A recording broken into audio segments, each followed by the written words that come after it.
It was a normal morning. Peppa and George were playing in the garden while Daddy Pig was cleaning the windows and Mummy Pig watered the flowers. Everything seemed as usual, until George suddenly stopped and pointed toward the far corners of the yard. "Peppa, look," he whispered. There, where there had never been anything before, stood an old, rusty swing. It looked like it had been pulled out of the ground and forgotten for years.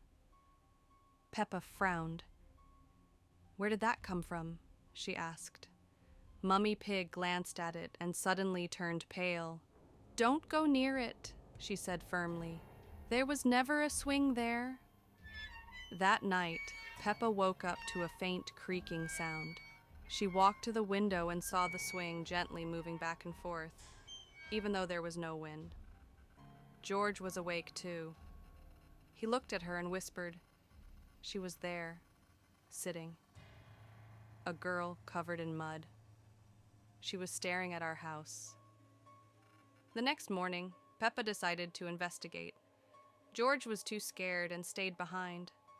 Under the swing, the grass was flattened like someone had been sitting there for a long time. A small tag hung from one of the chains.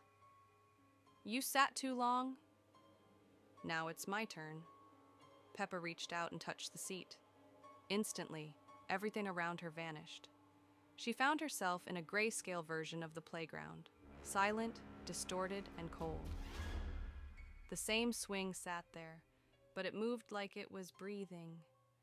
From deep in the fog came a whisper. "It's time to switch places." Peppa turned. Out of the darkness stepped a shadow that looked like her, but with blank glowing eyes and a crooked, unnatural smile. "Now you're here," it said softly. Peppa ran. Somehow, she found herself back in her house. Everything looked normal, but something was off. She looked into the mirror, and what she saw wasn't her reflection. It was the shadow. Standing in her room, smiling, she screamed. "George," she called out. No answer. The house was silent. In the living room, George was gone.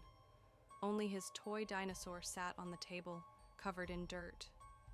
Through the window, she saw George on the swing, still. She ran outside, but by the time she got there, he had disappeared. A new note dangled from the chain, one by one. Peppa returned inside. The silence felt heavy. She sat on her bed staring at the floor. Then, the creak again. She slowly moved to the window. The swing was swaying gently in the darkness. But this time, she was on it, or something that looked exactly like her. The figure slowly lifted its head and locked eyes with Peppa. Then a whisper.